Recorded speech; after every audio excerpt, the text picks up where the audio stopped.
Hello and welcome to the Drummergy Podcast, episode 142. And I'm here with my buddy, John Pisano. Good morning, Fred.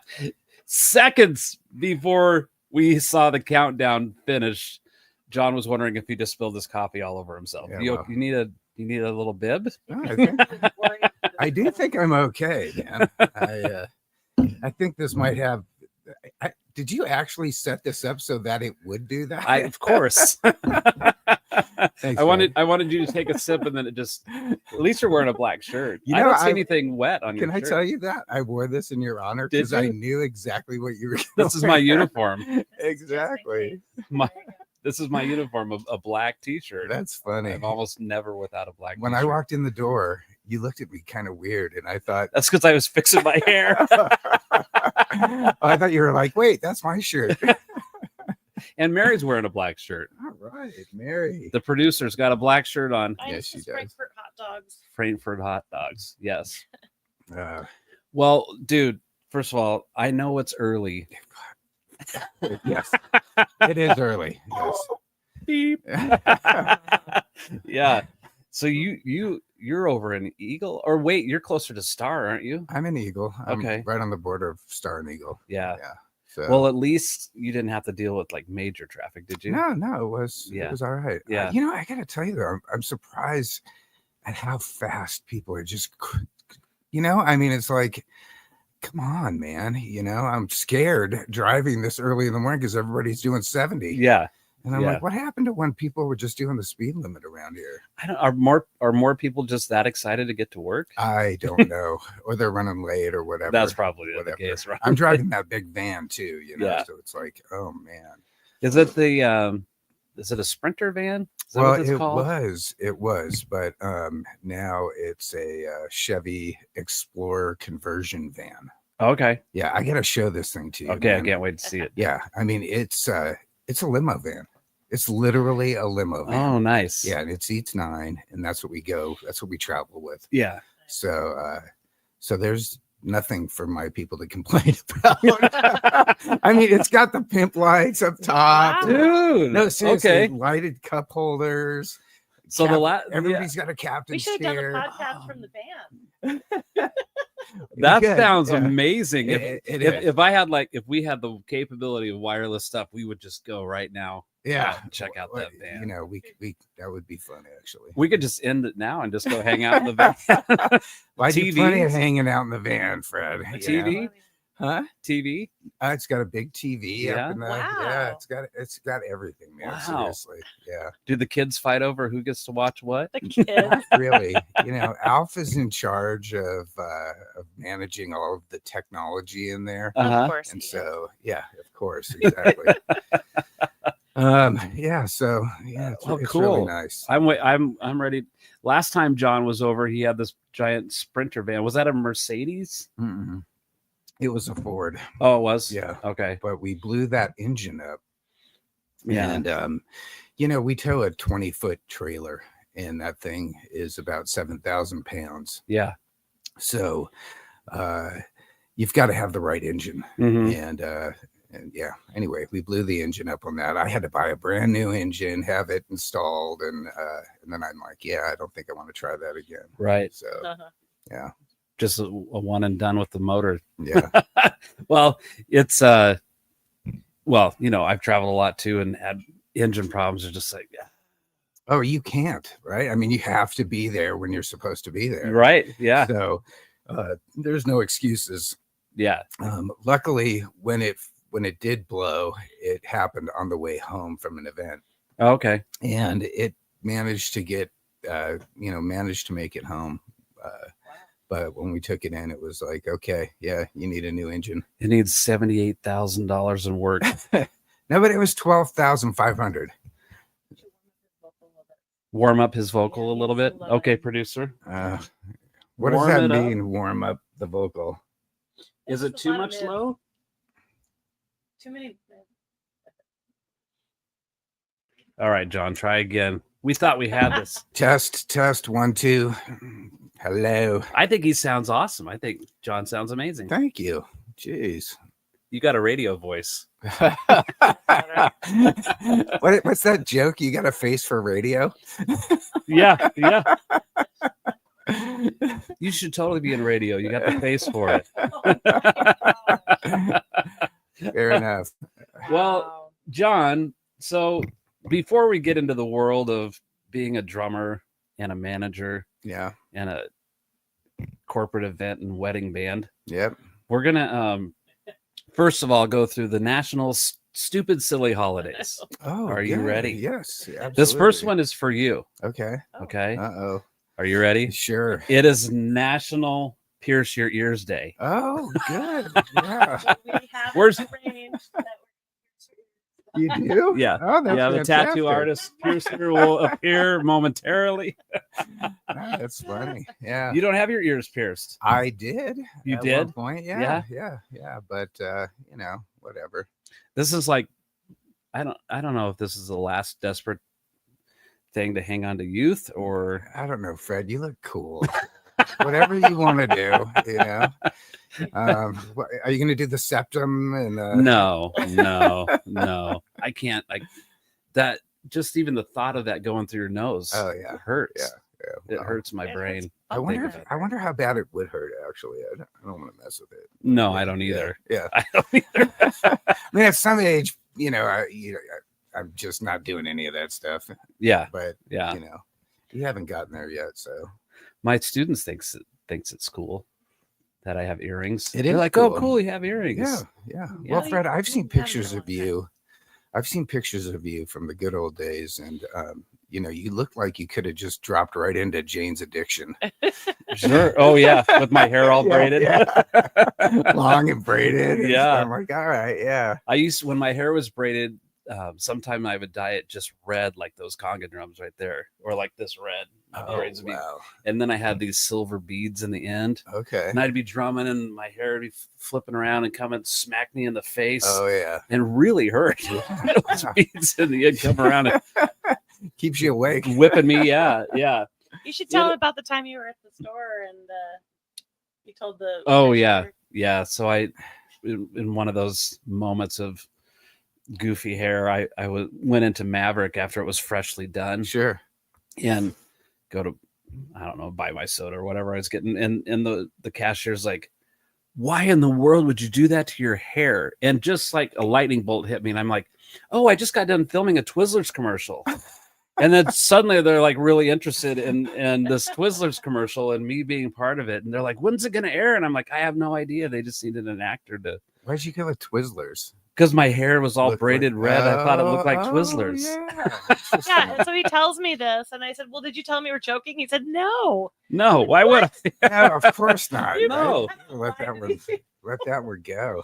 That's Yeah. good. I mean, they wanted to make fun at first, which I would probably do that to me. Yeah. Why not? You know, Yeah. But then I just like, it just came to me so quickly and so confidently that I Yes. just said, oh, I just got to film a Twizzlers commercial. Well, Right. a lot of What? people, What? a lot of people color their hair now. Yeah. like the weird, crazy colors, and back then it wasn't as common. Okay. Yeah. But I mean, you'd see like maybe a couple people here and there, but Right. that was more of an '80s thing, and this was the late '90s. Yeah. That's true. So yeah, Yeah. I'm a trendsetter. You are. Absolutely. It is also National Telephone Tuesday. I don't know why that's important. It's World Coconut Day and it's National Blueberry Popsicle Day. World Coconut Day. Do you have a sweet tooth? I have to tell you, this is interesting. Yes is the answer. But this year, for whatever reason, and we do weddings, as you know. Yeah. And so every wedding, there are tons of desserts and cakes and all of that Sure, stuff. yeah. And, we're welcome to it for Sure. the most part. Yeah. Throughout this whole season, I've had one bite of one cake. Really? That's it. That is it. Wow. How do Yeah. you have that restraint? I don't know, man, but that's what I'm doing. Yeah, trying to get healthy, trying to go. Well, to because the you know, gym and do all if this I stuff. were there with Alfred, yeah, Alf would watch you eat all the cake. no, Alf would partake. He would be participating with me. Oh no, in- absolutely. Alf in the- uses it as an excuse to. Yeah. Yeah. again, Yeah. yeah. Anytime I've done, I've done weddings with a few different bands, and Sure. Alf was Alf was there, Yeah. and he would be like, "Hey, come with me." I'm like, "What?" And they're like, "I don't know." They're at the table. Everybody's passing the mic around talking or whatever. He's like, Yeah. "I found where the rolls are." And you go through this series of hallways and doors, and you wind up in the kitchen. There's this big drawer full of warm rolls Yeah. and butter right there. And Yeah. we're just like, Well, you can do that a couple times, but you could gain 20 pounds over this period of the few season. weekends. Not the weekends, not a few weekends, but no, seriously. Yeah. I used to gain 10 pounds, 15 pounds over the whole wedding season. Oh, geez. And, yeah, I know. it's right. uncomfortable, isn't it? Well, it's Yeah. just like, well, then you got to lose it or whatever, Right. and you got to be in fighting shape. So That's right. I need to get back in fighting shape. Well, I think after what you've been through, it's okay. You'll get there. James Harrison says, "I used to tell people I was gaining weight for a part in a movie." Oh my gosh. That's good. Actors do that, right? Yeah, for sure. They'll swell up or they'll get rail thin for whatever thing they're doing. Absolutely. Yeah. Yeah. Well, okay. So the lottery. Oh, yeah. It's at $1.1 billion. Yeah. Yeah. Do you play that at all? No. I never think about the lottery like ever Right. until it's where it is now. Sure. Like where it's just astronomically high. Yeah. And even then it's like, oh, we should get a ticket. And then we kind of talk about it lightly and then we forget. Yeah. Well, the other day I bought a few tickets. Okay. And I won $4. $4. I got half my money back, or I still have to turn the ticket in. Jeez. I'm- Is that the Powerball? Yeah. Well, I wonder what percentage that is of the total available winnings. I don't know. It's point zero zero zero zero. Yeah, zero, exactly. Right? Yeah. It's like getting paid by Spotify. Yeah, but I wouldn't know, but yeah, I've heard You make things. more money than Spotify. Yeah. Speaking of the music business, is really tough, man. Mhm. What's happening with? I mean, I wouldn't know what to do if I was in an original band these days.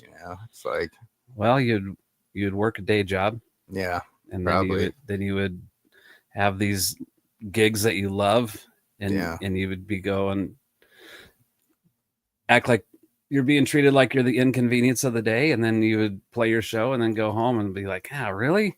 Yeah, And then you get all excited about it again. I guess, I mean, but there was a time when you could actually make money in the business, and you could make it as an original artist. Yeah. And these days, I just really don't know. I mean, there's no label deals, not really, right? Well, that's an interesting thing because it used to be necessary to have a record label in order to make people aware of you. Sure. Right. Yeah. Now, because of how things are, everybody has that opportunity by just how they, want to use this thing. Yeah, sure. And market yourself. So I think it is possible. It's just, you got to be an influencer. You got to be. Yeah. Right. I mean, it seems like the ones that make it on TikTok, somehow, yeah, the ones that you see now at these, festivals and things like, oh, they've got 1 billion views on TikTok, and you're like, I've never heard them before. Yeah. Right. Okay. Well, you got to have multiple streams of revenue. Sure. Because you're not selling records anymore. Yeah. Right. Taylor Swift sells records. I thought it was Billie Eilish. I'm trying to remember maybe you could find this out, producer, a little Google search. How much does Billie Eilish get paid for 900,000 streams? $1.50. No, it was like, No, it was almost $400,000 or something. Oh, is that right? Yeah. Yeah. Do these artists have different deals with Spotify, as an example? Well, without getting too in the weeds on Okay. Spotify, Yeah, I didn't know we were going here, but that's okay. sorry, So there's kind of like, they have this triangle thing on Spotify, and they showed like the top 1% right of artists are going to be like your Billie Eilish and Taylor Swift and Sure. Beyonce, people like that are in this tiny little tip of the triangle. Or maybe it's 10%. I don't remember exactly. But the point's still the same. It's like only those at the top tier are actually making money. Okay. And really, in comparison to the heyday of selling albums and things like that, Sure. it's still a small number. Yeah. But $400,000 sounds like a decent amount of money to me. I guess, but I mean, for one song streaming, so Yeah. if you had a few Yeah. of those. yeah, I guess. I mean, yeah, I don't know how to equate that to the good old days. But I don't either, yeah, because I didn't make money in the good old days either. Well, it's interesting. I have a friend of mine. He's the drummer for a band called the Sick Puppies. Oh yeah. Yeah. And it's interesting because I kind of watched him go through that whole progression of, they're playing to 100,000 people at it, in a festival with My Chemical Romance and doing whatever.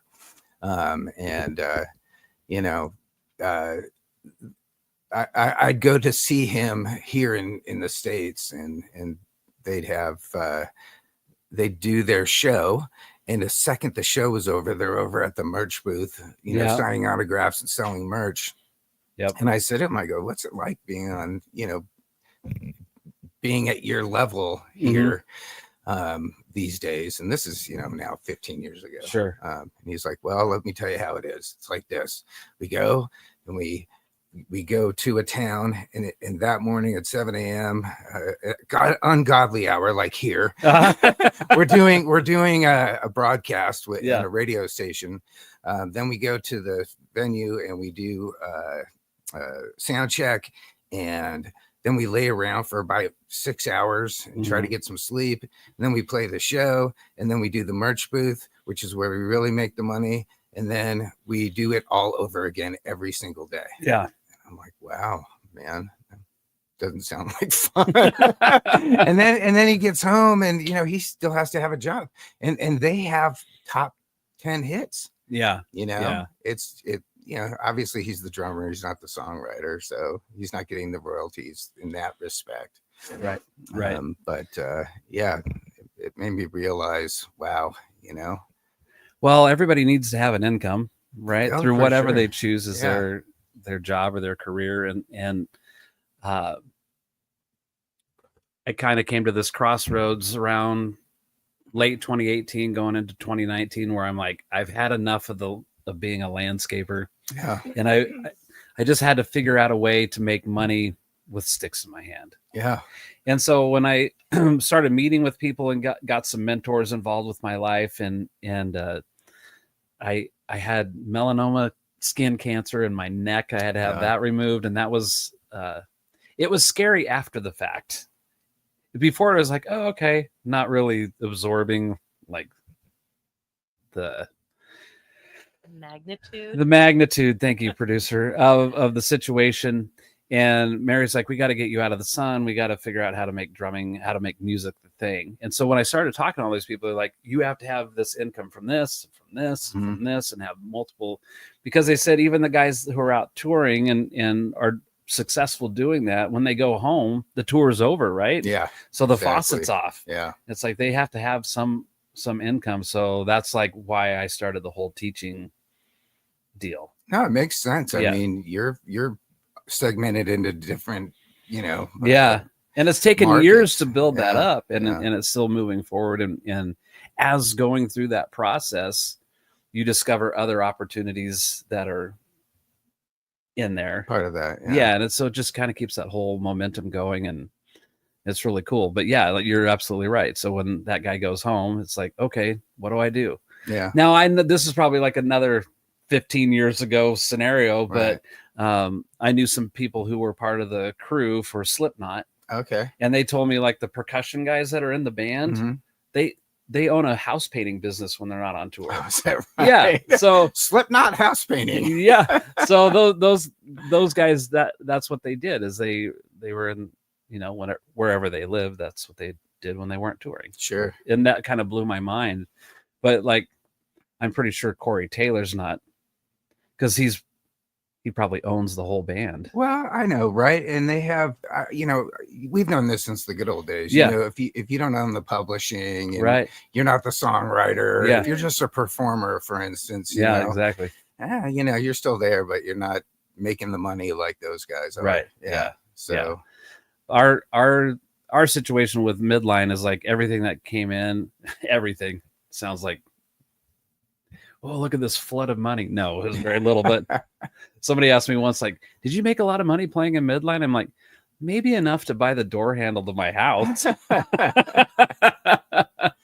I never got a paycheck from the band, but as far as like credits, Sure. like everybody's equal. Yeah. You Yeah. know? And that's one way to do it for sure. Yeah. Because we just kind of figure like, well, so if somebody comes to the band and they have a pretty solid idea or a completed idea for a song, it's still like this thing can't become to its full potential without everybody else's input. Sure. Yeah. And so because of that, it's like everybody has an equal share. Yeah. So in the wild world of what ifs, you know, if money came in, then that would still go equally split to the band. Yeah. I hear you say that. And then when you look at songwriting credits for bands like, you know, for any band mostly, you always see a name or two. You don't usually see the full band, you know. Well, there was that meme that floated around for a while. I think it was is there a hole in that cup? I'm telling you, or maybe you should just take the lid off. One or the other. Yeah, actually, that's not a bad idea. Let's try that and see if All right, thank you. See if that helps. There's paper towel right there if you need it on that. Thank yeah, you. she's got you a little napkin right here. All right. Yeah.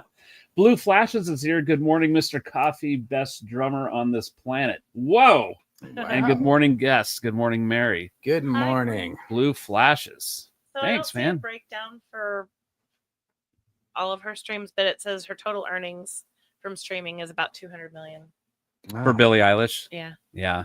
And she's got over 50 billion. Just for streams. streaming. I Not think that's just counting for like the streaming, yeah. James Bond stuff. Oh my and- gosh, that song is so good. Yeah. And the one from the Barbie movie is really good too. Yeah, I didn't watch that. Gary Tackett's here. Good morning, Gary. Hey, Gary. So that meme I was bringing up was like it showed it was like a comparison between Queen and Beyonce. Okay. And I don't remember what Beyonce song it was, but it was Bohemian Rhapsody. Right. And it showed the lyrics, and then writers was like the four guys in Queen. Oh, Right. Interesting. So Freddie Mercury and the other guys. And the other guys. And the other guys.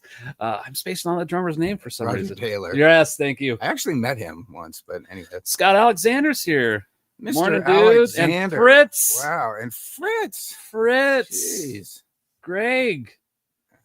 Nice. Some of Wow. these names I haven't seen pop on in a little while. It's awesome. Thanks, guys. I haven't for seen showing Fritz up. since Sunday. Yesterday. Yeah, I was going to say, yeah, you get a lot of Fritz time. That meme is Beyonce Run the World. And 6 writers, 4 producers. Bohemian Rhapsody, 1 writer, 1 producer. Yeah, yeah. And it's I don't know, in my opinion or in my eyes or my ears, it's like the substance of Bohemian Rhapsody is so much better than what was the Beyonce song? Run the World. Sorry, Beyonce. I'm just like it's just like a lot of repeat. Is Beyonce here? I don't know. You never know. Wouldn't that be a trip? You never know whose hands these will end up in, right? Eventually, right? Right. Or Yeah, something. exactly. All right, let's start diving in. So, John, Yes, sir. you are the drummer Mm-hmm. for Jukebox. Correct. Is it just a wedding band, or is it a corporate events and wedding band, but is that your specialized area of expertise is doing the weddings? Yeah. So that's a kind of a little bit of a story, but Okay, well that's why you're here, buddy. I guess that's why we're here. I don't know. Should I get into a little bit of history? Sure. Yeah. All right. Yeah. You're a transplant. I am a transplant. So yeah, I started Jukebox in 2008. So that was what, I don't know, 17 years ago now, I think, roughly. And I started it in California, and it was kind of just to get out of the bar scene. You know, nothing wrong with the bar scene, but for me, I I had stopped drinking, and I kind of wanted to have a different kind of lifestyle. Yeah. And not to say that there isn't drinking and partying Yeah. in the corporate or wedding world, but it's just a little bit different, right? I mean, it's a focused event, and Yeah. you've got a job to do, and it's work. It's not, you're having fun, but it's a job, and you're not there to just kind of sell drinks necessarily. Right. Yeah. So it's a bit different. Yeah. So we started, I should say we, because I had a group of people that were all part of this. And originally it was a 6-member project. And what I had proposed to these people was that everybody would be part owner. Mm-hmm.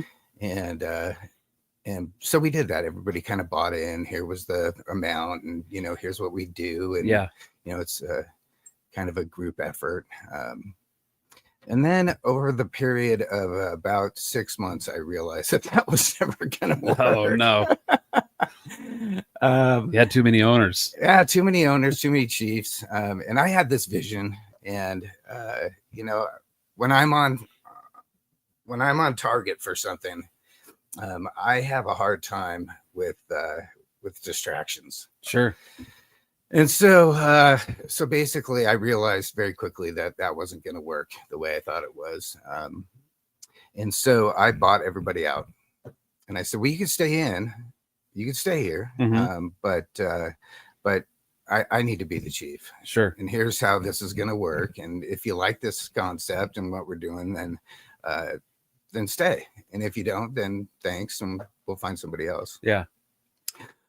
Everybody stayed, and we started playing corporate events, and that was, it wasn't easy.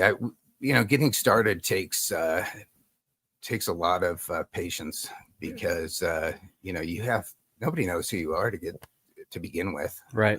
And so you really have to get out there and do some things and play some events for, maybe for pricing that you wouldn't necessarily want to, but you have to, and you start to get a name. And once you start to get a name, you start to build reviews, which is the most important thing. Yeah. Having some testimonials stuff. And you start to build some content, your website, and all these different things that start to help. But anyway, so this was in 2008, and I never wanted to be a wedding band. Mm-hmm. That was never the idea. It was really about being a corporate event band. But when the 2008 recession hit, businesses stopped having parties, and they stopped doing what, for years they had been doing. And they really just wanted to downplay any kind of, events that they were having. They didn't want to have a band. They didn't want to do things that they were doing in the past. Sure. They had to plug the holes in the ship, right? Yeah, right. And also they didn't want to have the appearance of that, Mm-hmm. Right. It's funny, even the corporate events we did get, they're like, yeah, we want to have a band, but we want you to be over in that corner, and we don't want you to, Yeah. But we started getting some weddings, and I'm like, all right, well, I'll do a wedding, see what that's like. Did some weddings, and weddings were actually more difficult, because there's a lot of elements to a wedding. Sure. But I found it challenging, and I found it fun. And we started getting really good at it. And what I found was that, companies may not have been having parties, but people were still getting married. Yeah. I mean, well, Dad had saved up for this, and there was the money for it. And so I kind of shifted focus and said, well, there's a market here that I should, dive into. Sure. Yeah. And I did, and we became really well known in the market for weddings. Anyway, fast forward about 10 years at that point, or actually 2020, right? COVID hit. Yeah. And everything in California shut down. It was, I had 50 events on the books and everything shut down. Man. Yeah. Everything got canceled. And, you know, it was slowly at first, right? It was like, oh, it's going to be, we're going to have to push this out 6 weeks. 2 weeks. Or whatever. Yeah, It was. flatten the curve. Flatten the curve. But also I had decided for a myriad of reasons that I didn't really want to stay in California anyway. Mm-hmm. Yeah. And so I said to my wife, I'm like, look, we may never have this chance again. You know, let's go take a look at some different places. Let's look at Texas. Let's look at, you know, think about Florida. Let's look at Montana or Wyoming. Yeah. Idaho wasn't even on my dance ticket, believe it or not. Really? Yeah. And so we went and did that during COVID, Mhm. right? You know, so we were the ones that were still traveling around, whatever, you know. Sure. I never even got COVID, Yeah. you know. Yeah. So it was like she got it twice, I think. But anyway, so we went to Jackson Hole, and I'm like, nah, you know. But she had a friend here in Eagle. Mm-hmm. And she said, you know what, let's go to Eagle and hang out with Ramsey for a week. And I said, all right, we can do that. And we came here, and I just couldn't believe it. I couldn't believe what this place was like. Yeah. In a good way. Sure. I looked at my wife after about a week, and I said, you want to stay another week? And she's like, yeah, let's do it. And so we knew, you know, we went home, put our house on the market, and within, I don't know, 4 months or something, had sold our house, had you know, put together our plan, and I started auditioning people here. Yeah. You know, I was lucky enough to have a situation in California where I had a band that we, you know, most of those people had been in that band for 10 years. Wow. Yeah. And I had, you know, really worked my second in command, we'll call him, Mm-hmm. into a band leader role For the band in for the California. band in California, even before I even knew what I was going to do. Sure. You know, I just always know it's great to have somebody who can take over if that's a necessity. And so I had positioned that situation perfectly without really even meaning to. Yeah. You know? Yeah. And so when I told those guys, I'm like, hey, here's what I'm doing. I'm leaving. I'm gonna go start another band up there. You know, I will still own this band. I'll still, you know, fund it. I'll still do the things that I need to do. But David, you're the band leader now, and you guys just find a drummer, and Mm-hmm. plug them in, and away you go. Yeah. And that's exactly what they did. You know, so. You know my drumming level, so it's like, good. Finally, we can find somebody who can play. Oh, come on. Come on now. So, yeah, so I came out here, and before I even moved out here, I had started reaching out to different people in the community to try to find musicians that, you know, would be a good fit for something like this. Sure. And it was. I came out and started auditioning folks, and in a very short time put together just a really, what I thought was a solid lineup. I moved out here. We rehearsed, we had a plan, and within, I don't know, I want to say less than 6 months, we had our first event. That was in 2020, or was it 2021? I can't remember exactly, but yeah, we did our first wedding out here, and then I think that year we probably had, I don't know, let's say 10 events, maybe. And fast forward to now, we're doing, I mean, our schedule is completely full. Yeah. Yeah. Yeah. I mean, it's, you know, we have a season, right? So it's really kind of the first week of June or the last week of May through mid-October, basically. And that's the really busy. it's the season. busy. Well, it's really busy to the point where literally every weekend we're on the road. Yeah. And sometimes we're doing Friday, Saturday, Sunday. Yeah. And it's a lot of work, but it's exactly what I had hoped would come from this. Yeah. You never know. Yeah. You know. But and I have the greatest band I could wish for. Mhm. And we're like a bunch of brothers and sisters at this point. It's interesting because in California, you have 7 million people in San Diego and Orange County. And Wow. so you can fill your schedule just playing those 2 counties. Sure. The point being that you don't travel with anybody. Right. So you just sleep in your own bed. Oh, every night. Yeah. But the other part is, the commute's an hour or maybe Right. maybe 3 at the most, Yeah. and maybe you're not all riding together or whatever. But here we're doing a ton of work in Jackson Hole, Wyoming. We're up in Yellowstone. We're up in, Bozeman, Montana. We're sometimes we're in Whitefish, we're in Bend, Oregon. Yeah. We're in, Coeur d'Alene. Everything's 6 to like 12 hours away. Yeah. Absolutely. Hence the limo van. Yes. Right. Yes. And so, but the point is really that you spend a lot of time Together. together. And you're a lot of times we're in an Airbnb, Mm-hmm. so you have to be able to really get along with everybody. You can't have any attitudes, you can't have any divas, you can't have any of it. Right. Everybody's kind of ends up having dual responsibilities or 5 whatever. Yeah. And you have to be able to rely on everybody to kind of do their thing. Sure. An example of that is that Alf is our chef.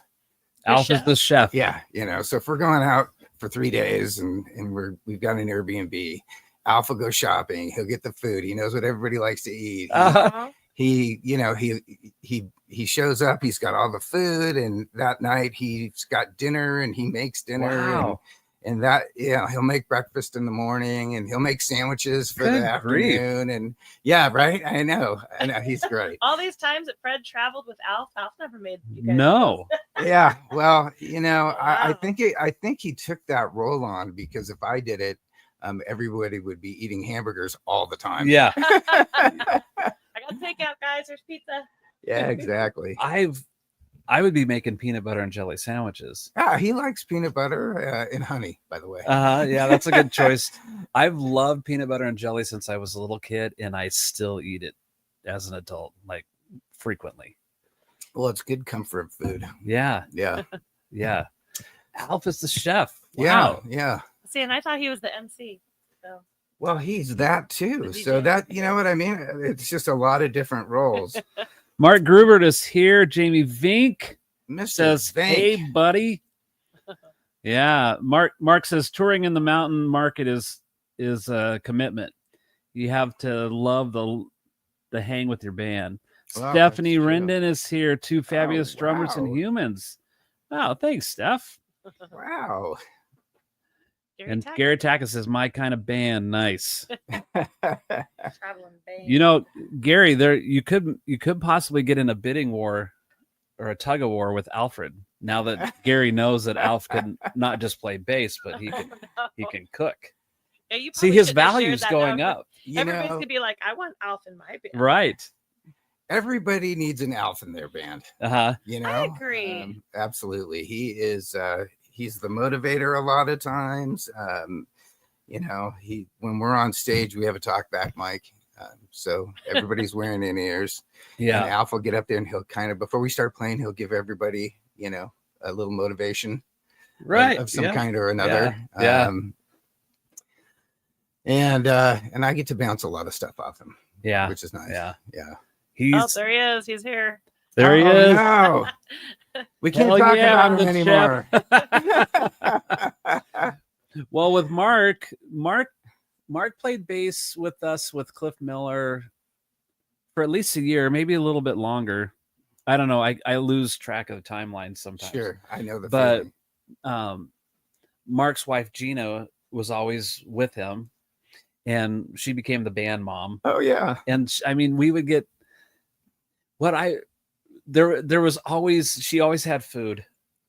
Oh, You that's know, great. You she need was that person. it was like, you know, you'd be finishing, you know, playing the gig, and as you're getting like, that's the last song, we're gonna go have charcuterie, you know, or whatever. And Gina would just have this big spread of snacks, and yeah. Oh, that's great. Yeah. It's awesome to have somebody like that in the band. It with is. with Midline, it was like none of that was happening. Right. Well, you know, right. 'cause Everybody it's for different now. themselves. Yeah. I've been in that situation, believe me. But anyway, I guess what we were saying was, you know, it's a different situation to be a band like ours here. Yeah. There's a lot built in, and I really didn't know any of that coming in here. Mhm. You know, I had no idea. Are we going to just be pretty much in the valley? Are we going to be doing some Sun Valley? Well, turns out that for the most part, we don't do anything in the valley. Yeah, it's pretty rare that you guys are playing anything locally. Yeah, it's, you know, we get a thing or two. We were just in McCall this weekend, and we were laughing because it was like, it's a local event. Yeah. You know, but it is. And It's only 2 hours. yeah, I love which is McCall. nothing, right? Yeah, exactly. You know, and then there's Sun Valley, and we're up there pretty regularly. But you know, we end up, it seems like, doing, I don't know, there's a statistic, I'm sure, but it's probably 70% of everything we do is significant travel. Mhm. You know, Yeah. So Yeah. you have to get good at it, and I wasn't good at it when we started.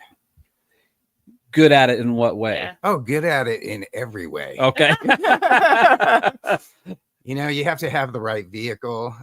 You know, we drive together, so you have to have something that can seat 9 or 10 people. Hmm. And to start with, I've been through 4 vans, Since vans in you've been 4 here? years. Wow. Yeah. Whoa. Yeah. Well, let's hope this limo van is Oh, the limo van is It's the gonna- last one. Let me it's tell going to you. be around for a while. Yeah, well, you know, it's not because of complaints or anything. You know, it's because of the fact that you know, you think you have the right thing, Right. and then you find out, well, you know what, the towing capacity isn't good enough, Mhm. or you know, after 5 hours, bench seats don't work. You know, Right. and just all the stuff. Yeah. You know, and so and it's important too that, you know, you get there as rested as you can be, Mhm. and as in a good condition as you can be. Right. And I think, you know, you want to feel good about how you do what you do. Thus this last van, you know. Sure. So does everybody have their own seat in the van? Everybody has their own Did- captain's chair. Okay. Now, Ooh, a captain's chair. did everybody just gravitate to their own spot and that's their spot? Like, There's a little switching around, but Okay. not too much. Like, you know, I mean, Alf's here, and we have what we call the monkey cage, which is Monkey cage. the monkey cage? which is back behind the couch. There's a couch in the back. Yeah. And Athena loves being back there. Okay. Yeah, I know. Right. Whatever. And you know, Jason, who is our DJ and also crew, he drives. Kurt is our sound man. He's usually up front with Jason. Mhm. They trade off driving usually. And so, yeah, everybody kind of has their own space back there. And it's, yeah, you know, so Yeah. they're home, right? Right. Yeah. Yeah. Yeah. I always, no matter who I was playing with, or I always claimed my spot, and that was always my spot. I think the spot called to me. Yeah. The driver's Well, seat? where was the spot? Well, yeah, okay. So Mary says the driver's seat. Yes, that was my spot frequently, but I really like the passenger up front Oh yeah, sitting yeah. shotgun. Well, you know, that's a great seat, Yeah. except that now we have a big TV, Yeah. and you can't see anything from the passenger Yeah. seat. So we had this conversion van Midline traveled in, right. so it was probably like a little mini mo of your Okay. limo yeah, van, yeah, but so we had the 4 van guys and 3 crew, so Sure. 7 of us. And I had built this thing for a TV to sit in. I don't know. It was like a 13-inch TV. Or Okay. whatever. Yeah. And it would be like right kind of on the doghouse. Okay, The little cover yeah. over the motor, Yeah. And so you could drive and you could kind of glance, make a little glance down to Oh my to God. the screen. That's perfect.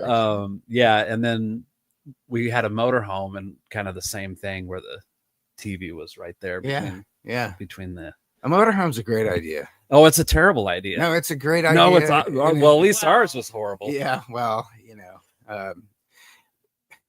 so speaking of learning, right? Yes. I think so. We got the van thing figured out. Yeah. Yeah. But even the trailer. Sure. You know, I Yeah, think Fritz when says 3 trailers, 4 vans and 3 trailers. 3 trailers. yeah, we've been through 3 trailers. I can't even tell you. We started out with one, and that wasn't the right one, and so we moved to a 16-footer.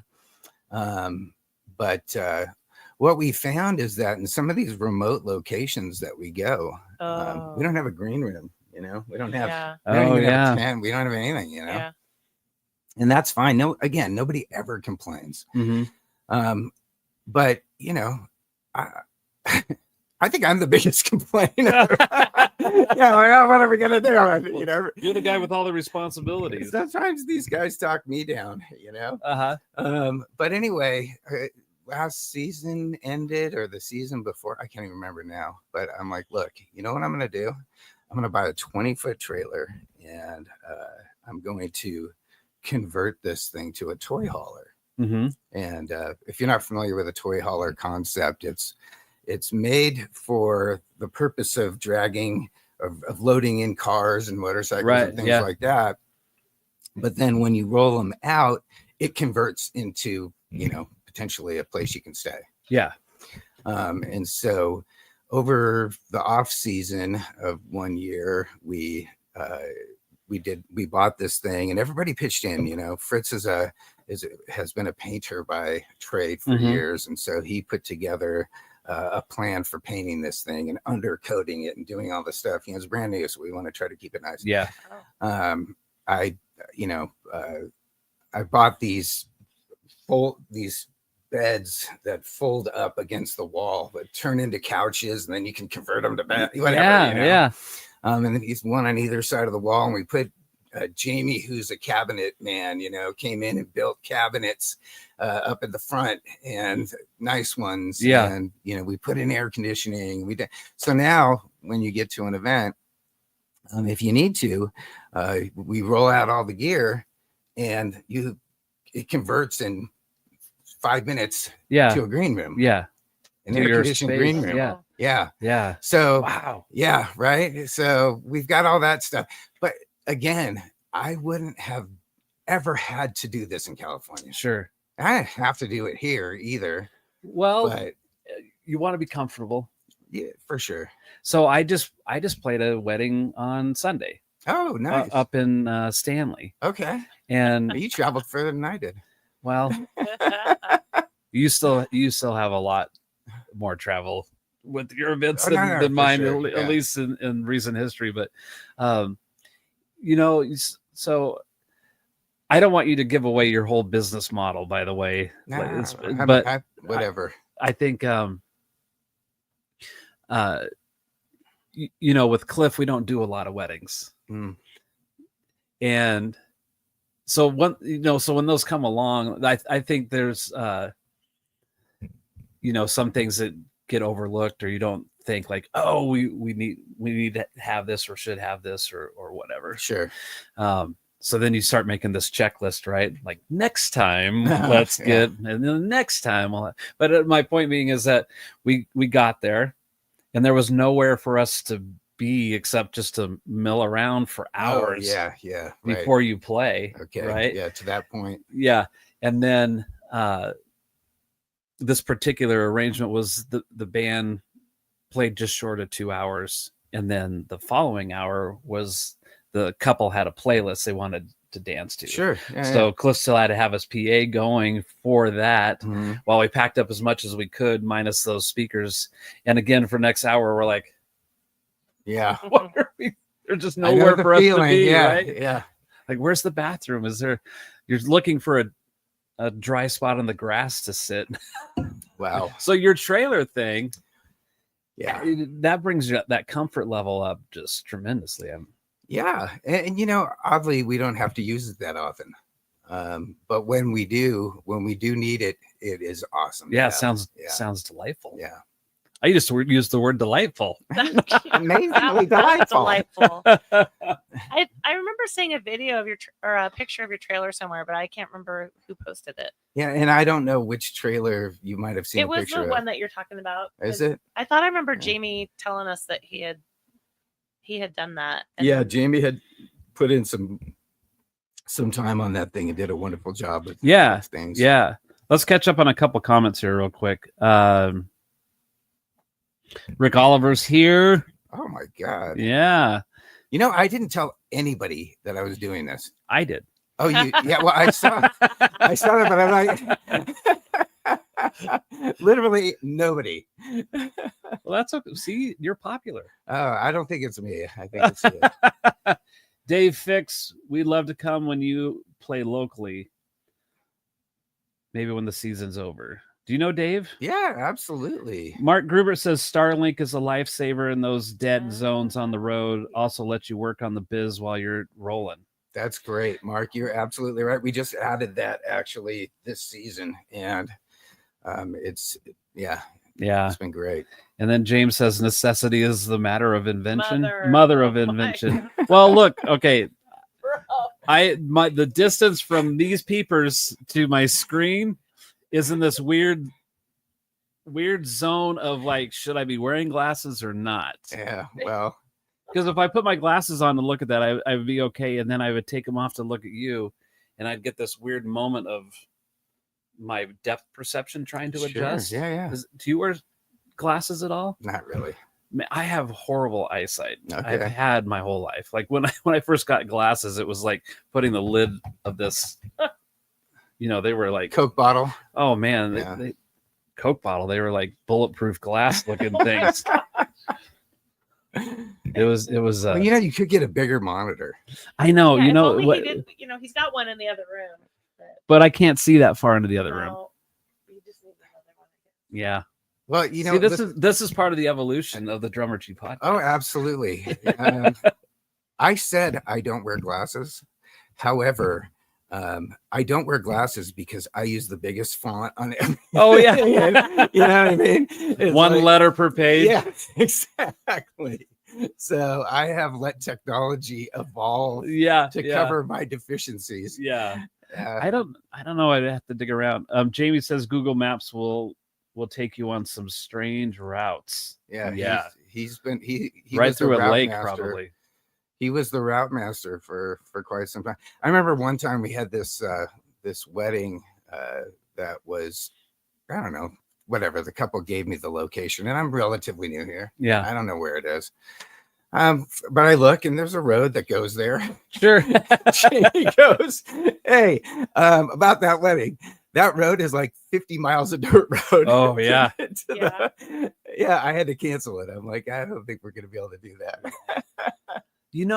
When those locations get that remote, I always wonder, like, how many guests are willing to make that gravel road trip? Sure. Yeah. To watch somebody have a ceremony for 10 minutes or whatever. And those kind of things. But most of these are destination weddings. Mm-hmm. And so they're flying in from somewhere, and Tennessee or New York, or a lot of California people come out here to do their weddings.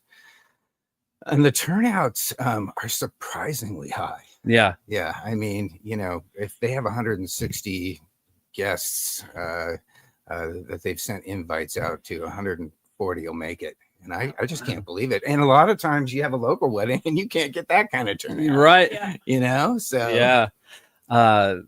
Well, so I think I want to get into like kind of a mindset frame of mind. Wow. Is that redundant? Got me thinking. I became friends with you a few years ago. That's right. And we've had some really cool discussions about your band business and kind of your process of leading to where you are now. Sure. And I think, I have strong opinions on certain things. Oh yeah. Just asking for notes. Okay. Yeah. Oh, that did happen. So here's, like I just said a moment ago, I have like some really strong opinions on performance and dressing for the stage and those kind of things. Yeah. Like, I really have ruffled some feathers over the years by, like the shoes that you should wear when you're on stage. Yeah. And like, I learned a long time ago from people in the industry, like when you're on stage, you're elevated, right? Yeah. Hopefully. What's the first thing people see? Yeah. Your shoes. Yeah. And your legs. And your legs. Not my legs, but yeah. All right. Yeah. Or my shoes for that matter. And so I would you could see bands that were, Greg knows exactly this trail I'm going down. Shorts and flip-flops. And band photos by train tracks. Let's go. Yeah, those are all the best. I wish I could do all of that. Greg's got my number, man. He knows exactly where. So, I think, well, musicians they want to look cool on stage, and I'm not. I mean, I do too. Sure. And I want to look like I belong on stage. Mm-hmm. But people get cool pants or whatever, and shirt and some jewelry, accessories or stuff. But then I would say like earrings. But yeah, earrings. But your shoes suggest you're ready to mow the lawn at a moment's notice. It's like, yes. And then the shoes are like, no, what's happening here? Yeah. This is coming from the guy who sits the entire gig. I do, but if Sheila E. can perform in 4-inch heels and look fantastic, I think. Is that your idol? Is that what you want to do? We need to get him some 4-inch heels. No, Fred, that double bass part, you're missing it.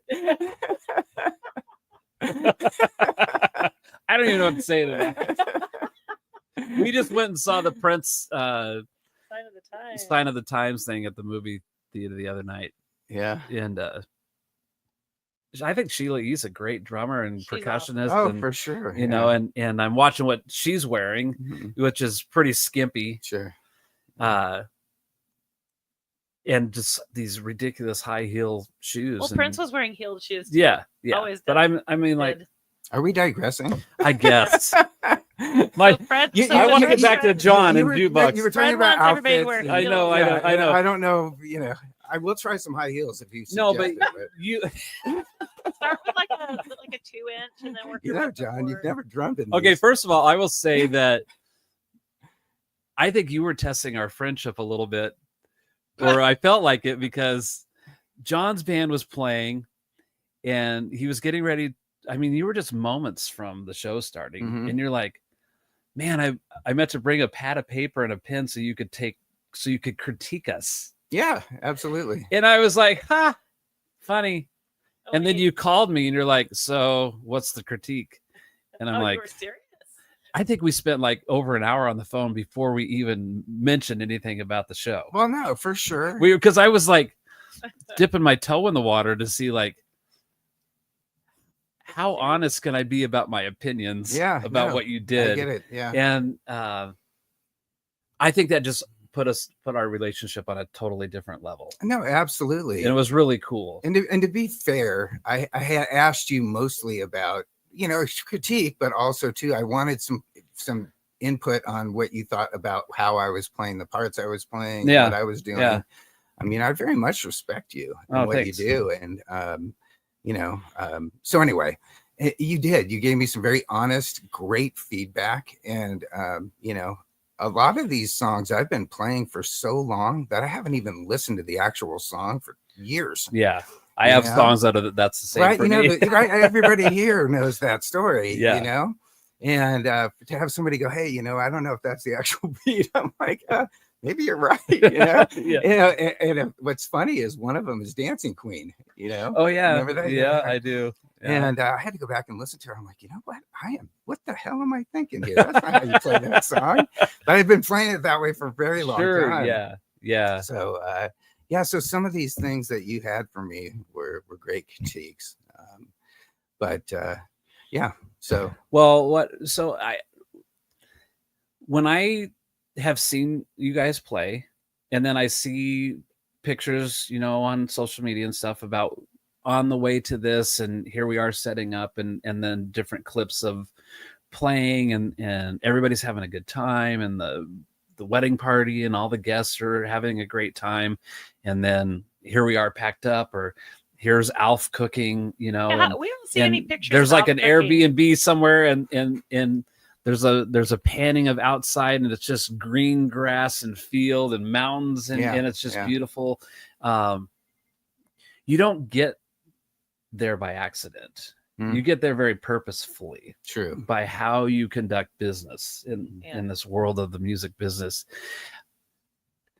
When I see you guys on stage, you're all dressed very similarly, and appropriately for being part of somebody's wedding. Sure. So, like, my thought is, if the wedding photographer's going around snapping a bunch of pictures, and you're going to be in the background of those pictures, what are you doing in the background? Like, these are the thoughts that pop in my head, right? Yeah. Well, there's all the people of Jukebox, and they're all dressed like appropriately. You got, it's black vests and a white button-up shirt or whatever. Yeah. Whatever the whatever it is. Because I'm sure there's like some variance. Yeah, there's a little variance. But it's all cohesive. Right? Yeah. Well. Yeah. So sorry, was there? No. I'm just saying. There a question? I'm just saying, like, so you have your attire you wear for the performance. But when I see you guys traveling, everybody's got a shirt that says Jukebox on it. Yeah. Like they're part of the team, right? Yeah. Like it's like if you see a sports team traveling, they very all much got like their that. like tracksuit or whatever that they're wearing. Ooh, a tracksuit. No, I'm not saying Jukebox has a tracksuit that they wear. My point is that the sports team would. That's a great Should idea. get tracksuits. Like an Eastern European tracksuit. You guys could have a Adidas endorsement, right? Yeah. That would be awesome. Yeah. Jukebox Adidas attire. Yeah. Available at your local store. So first of all, yes, let's talk about outfits. I mean, since that seems to be on your mind. Man, it's early. So first of all, I have to start with, I didn't invent this, right? Sure. And when I got into this business, like you said, because it is a business, I had a mentor. And, basically what it was, hey, look at what I do and do that. Yeah. And that's what I did, and to begin with, that got me into where I needed to be. At some point you want to have a little bit of variance, but there's a reason why this world does what it does. Sure. You can be a little outside of that box, but there's an expectation, and you kind of need to be that. Right. And so that's, you have to have a look that translates into whatever that event happens to be. And for the most part, you can't have 50 outfits. Right. Yeah. You can have 2 or 3. Sure. But unless you have an unlimited budget, doing what we do anyway, we want to be able to say, okay, this one is black shirts, this one's white shirts, this one's ties, this one's no ties, this one's a bit of a Western thing. So, you can wear cowboy belt buckles and whatever, but you're still going to be in that basic kind of uniform, if you want to call it that. Yeah. So for that, and then as far as like our load in and load out gear and our travel gear and all that stuff, I'm a vet, and I love the idea of having a uniform team. And so that's where that comes from. And I also think that it's important from the minute you show up to the minute you leave an event that you're showing professionalism. Yeah. You're being professional, obviously, but when you show up and you're in uniform, if you want to call it that, people just look at you differently, and they know that you're serious. And you get a different level of respect, I think. And then there's also a cohesive bond that I think you start to form with your group as well. Yeah. So that's where that comes from. I don't know how many bands do that part of it, but of bands that I would know anybody in them personally, Jukebox is the only one that does that. Yeah, but I guess I mean in our world, of corporate and wedding bands. I let's see. Sorry, I want to keep up with some of these. Scott says the Jukebox polos go right back on for teardown when finish was set. They look like they're part of an event. Nope, they look like pros at an event. Sorry, Scott. Can I read these? Well, you could. You have a mic there, producer. Yeah. Rick says wardrobe is essential when performing at any event. It adds to stage presence, cohesiveness, and overall professionalism. Yes. Absolutely. Did you see how I think that's a bot. Oh, yeah. Who is this Rick Oliver guy? I'm going to check him out, see if he's a bot or not. Yeah. Hi, Rick. We love you. No, I agree. It's, if you go see your doctor, a proctologist. I got to make an appointment still. But if you go into the office, he doesn't come in wearing swim trunks and flip flops and a tank top, right? Well, that's a great analogy. So he looks like a doctor. He's got his lab coat on and dress shoes or whatever, and it puts this in a frame of mind that this guy's a professional. He's an expert in what he does, and the information he's going to give me is going to be truthful, right? But you probably wouldn't feel that same way if he walked in there dressed like he's going to the beach. Right. No, that's a good analogy. And I noticed you mentioned shoes again. Well, what if you had on high heels? Then I might have to. Hey, I'm all for people doing whatever they do, but I don't know. In my mind, I think somebody without high heels. But my doctor had high heels on.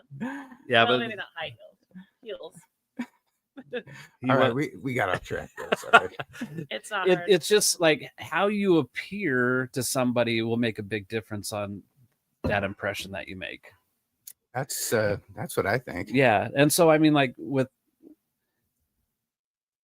with Midline, we've opened up for gazillion touring bands, and so you always kind of see the behind the scenes thing, you know? Yeah. And you always can tell immediately between the road crew and the band itself, even if you've never met them. Just there's a way they carry themselves. There's a way that they're dressed. It's like, oh, they're in the band. They look like they're in the band. Sure. Right. So like if you were doing a wedding and somebody's like, is the band here yet? It would be obvious. Yeah. Because you're all wearing the Jukebox polo shirts and in our case, we are both the road crew and the band. Right. Yeah. So it's actually kind of a little bit of a shift, right? We show up, we're in our crew stuff. Yeah. And we do our thing. We do our sound check. Right. And then we go change. Yeah. And now we're the band. Exactly. So yeah. But if somebody like the wedding planner or somebody associated in that and they needed to find you, they would be able to find you pretty easily. Yeah, there's no problem doing that. Right. Yeah. You don't look like somebody that just walked in off the street looking for the bathroom. No, for sure. Yeah. So I think that's great that you're doing that.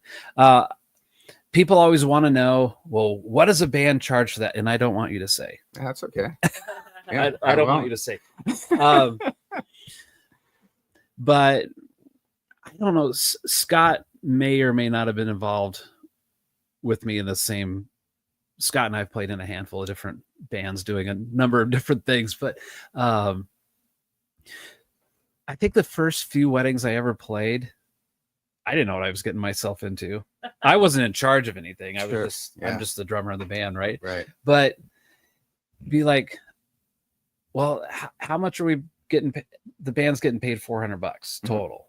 Oh yeah. You know, Right. and we went to Sun Valley or whatever. Right. You know, I mean, I'm just like, I can't remember specifically if this is how it all lined up, but I'm like, overheard that the cake costs $1,500. Right. Yeah.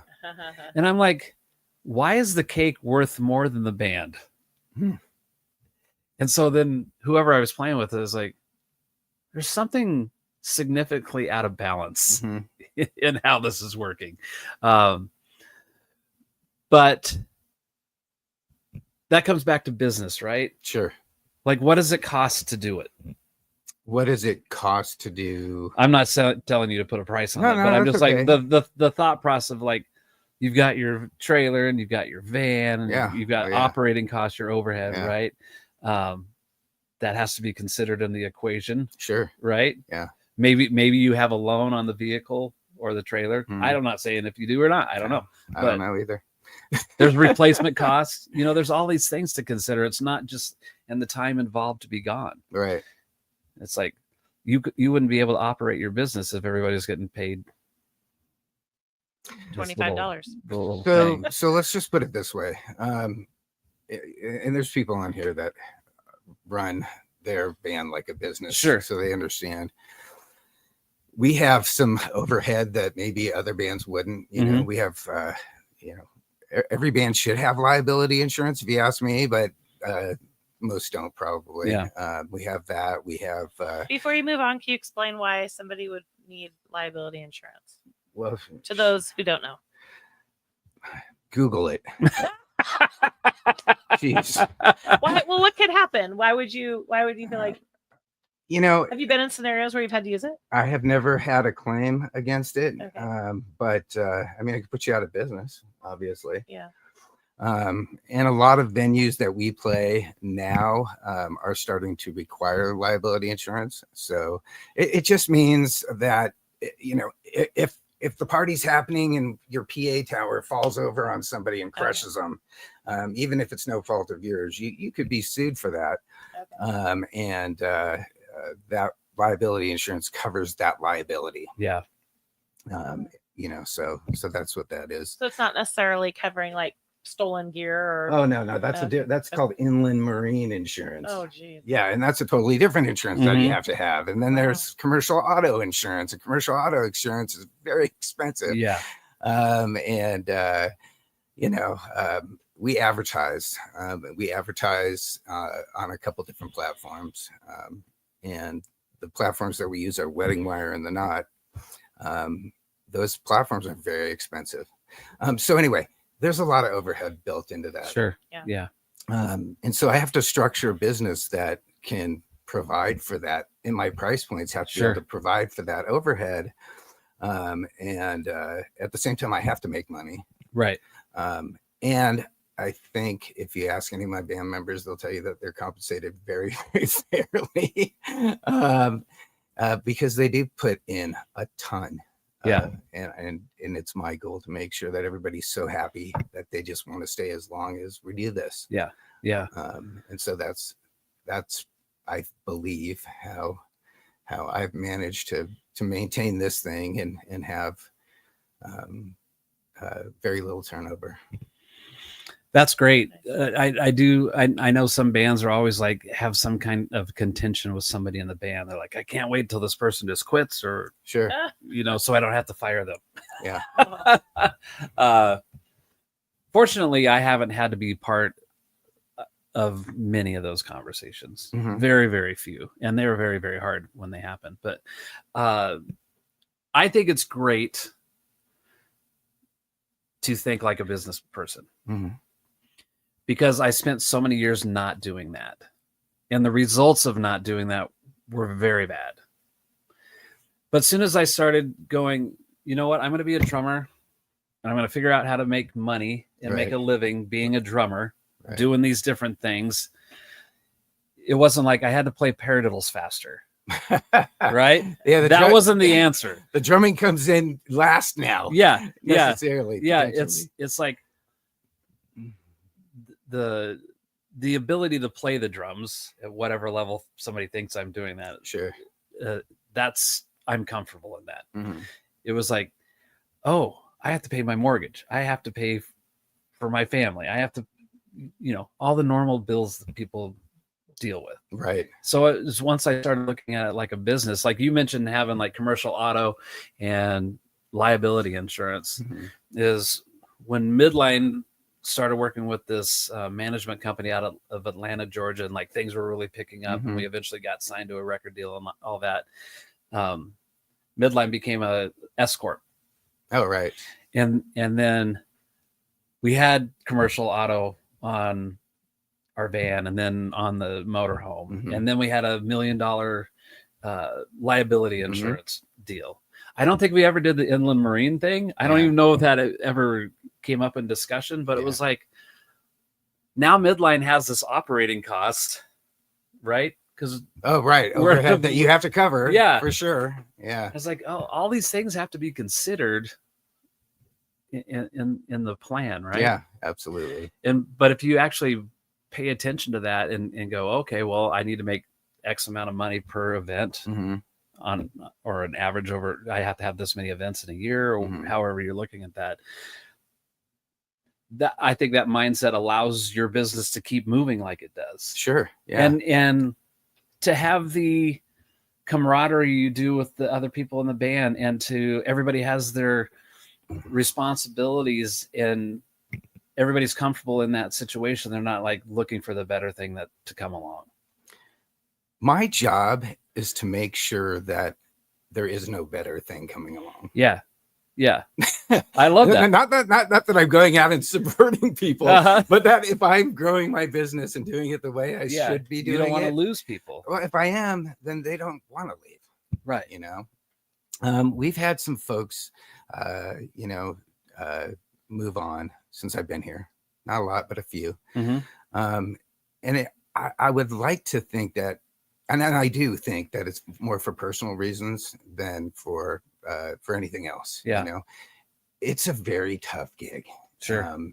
You have to, if you've got kids, you've got to be on the road sometimes for 4 days.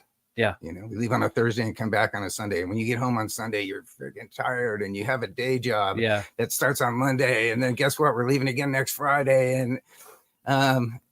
And which means, potentially that if you have a spouse, you've got, they're taking up the slack. And, if you're a single dad, for example, you've just got, there's issues for some people that make it very tough. And so,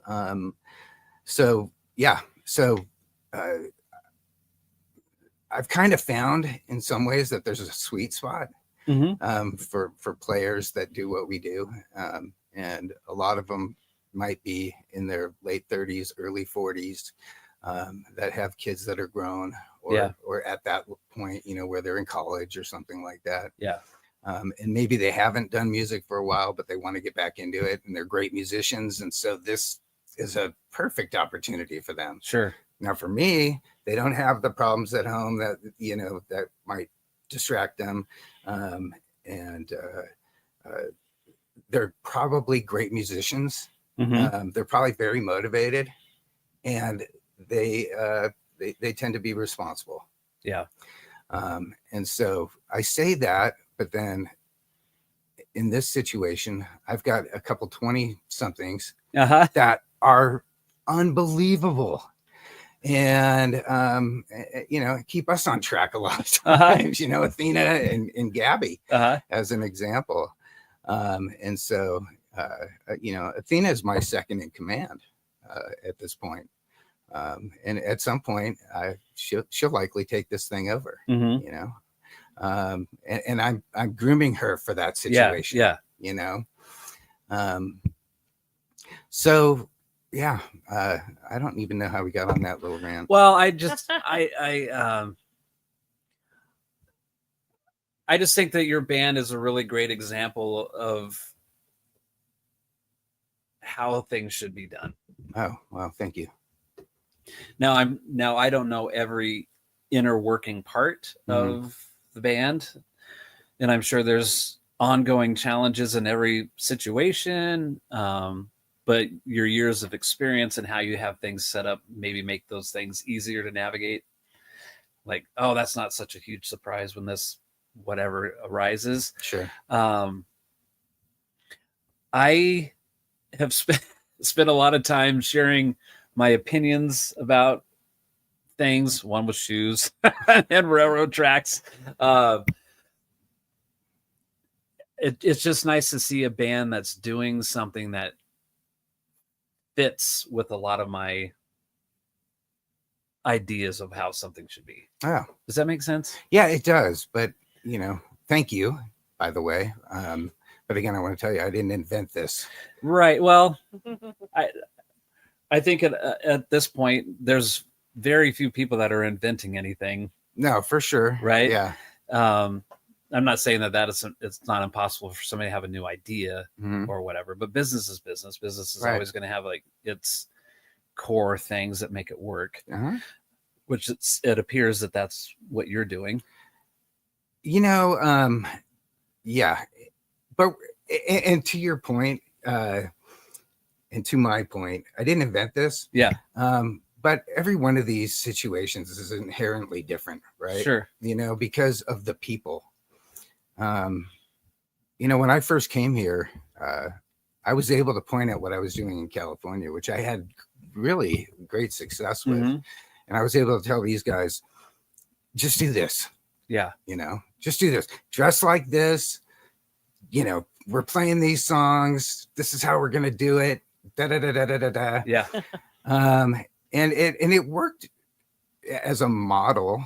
But everybody is, but the players here are different. There's different personalities. There's Yeah. different, Yeah. And it didn't turn out to be a twin like I thought it would be. Mhm.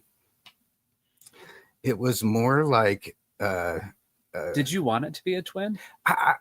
I think so. Uh-huh. I think because that's Yeah. all I knew. Yeah. You're just going to duplicate what Yeah, you I'm just had. going to duplicate it. It's easy. Boom. Yeah. First of all, it's not easy.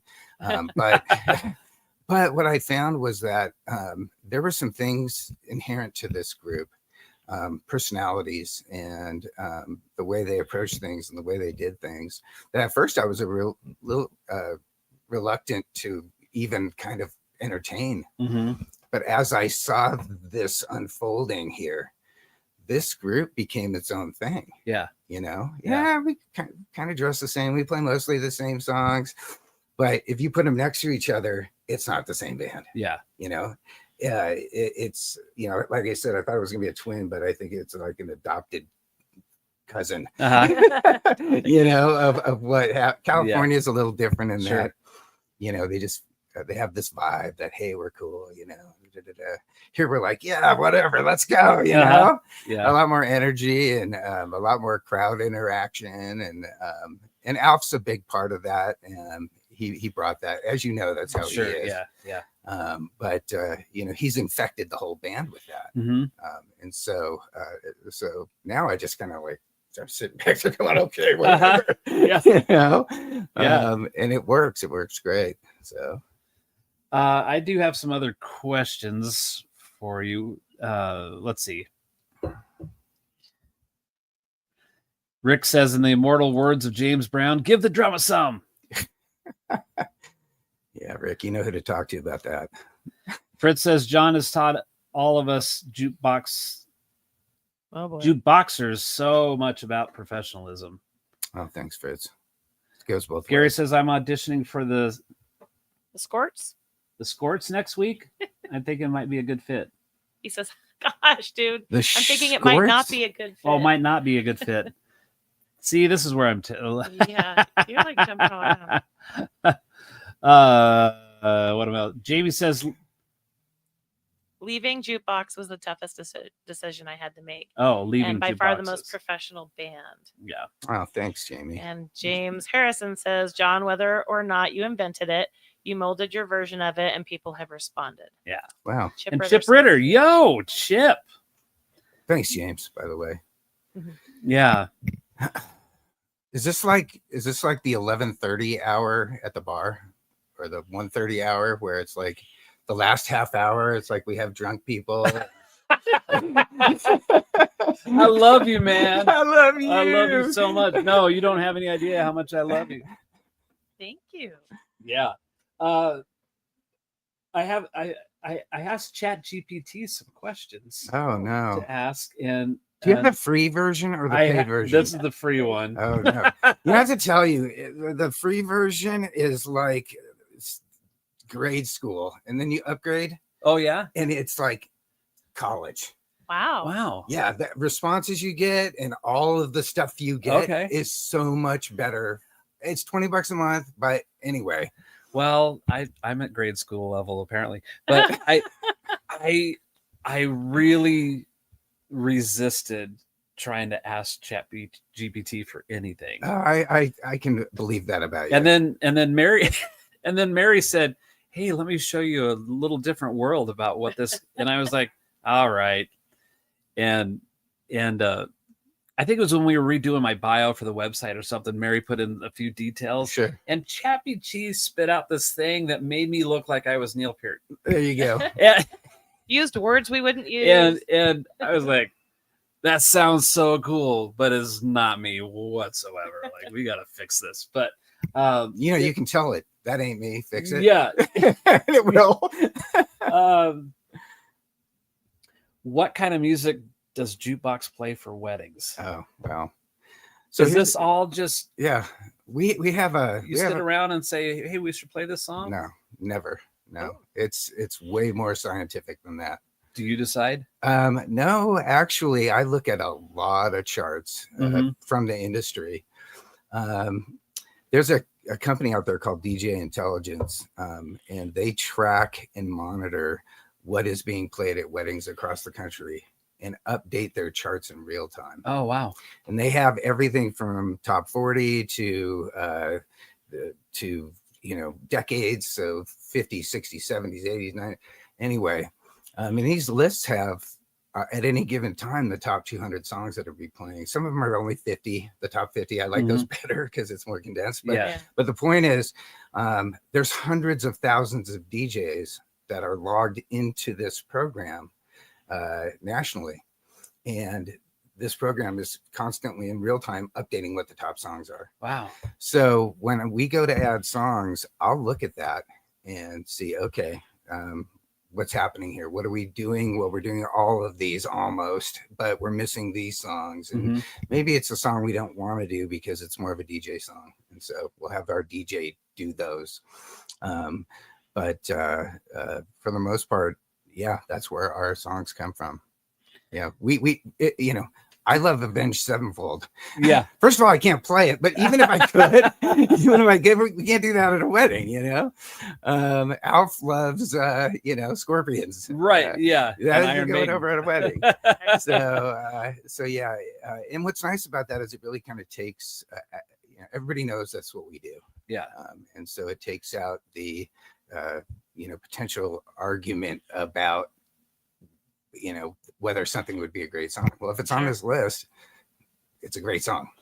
You said the list is created by radio DJs or like wedding DJs? It's called DJ Intelligence. And it's wedding DJs. Wedding DJs. Yeah. Okay. There might be event DJs on there too, corporate event DJs, whatever. Okay. But they log into this program and it tracks what they're playing in real time. So. And so they, so they just log it in, but do they have did they give it like stars? Like, oh, this song was like 5 stars. Everybody loved it. No. It's really just down to how many times something is being played. Oh, yeah. Okay. I just wanted, Chip says, great show. He said, I used to be that drunk guy 33 years ago. Hey, what brand of cymbals do you play while the drummer was trying to pack up? That's funny. I get that still sometimes every once in a while. Cymbals? Well, people will come up and they'll want to see the drums or whatever. Sure. And, they're curious and but at the same time they're kind of stumbling around and they have a drink, just precariously in their hand over the pedal board or whatever. Yeah. Here, just pour this over my in-ear monitor setup. That'd be great. Yeah. And want to help. Yeah. I'm like, no, they, just try to politely tell them get away. Well, it's interesting you should bring up cymbal brands because I use only Roland. Only Roland. Yeah. You know, we should talk really quick about gear. By Let's the way, do that. 'cause Yeah. that's kind of important. You know, with what we do, there has to be a control, and you know, we have to have continuity from venue to venue. We have to have you know, a bit of a different setup than what a lot of bands would love, and even us. You know, like you know, I'm sure Fritz would love to play out of his amp, but he doesn't. You know, he uses an amp modeler, and we plug in direct on the guitar. Everybody has in-ears. Everybody's on in-ears. There's no stage monitors. I play a Roland TD50. Yeah. And basically we show up. We just bought the new Behringer Wing rack. And that thing has been fantastic. We went from it's the upgrade from the X32. Okay. Oh wow. For a bunch of reasons that I won't get into, it's helped us to even move our game up. But you know, we operate a bit like a church. Okay. In that, you know, some of these bigger churches, if you played at one of them, you know, you're probably on a rolling kit. If you're not, you're on some kind of kit that's behind a glass. Sure. thing. Yeah. Oh, yeah. Yeah, the fishbowl. Yeah, right. And the guitarists are not playing through amps; they're playing through modelers. Yeah. And the vocalists are you know, and there's probably not a monitor up front for anybody. Sure.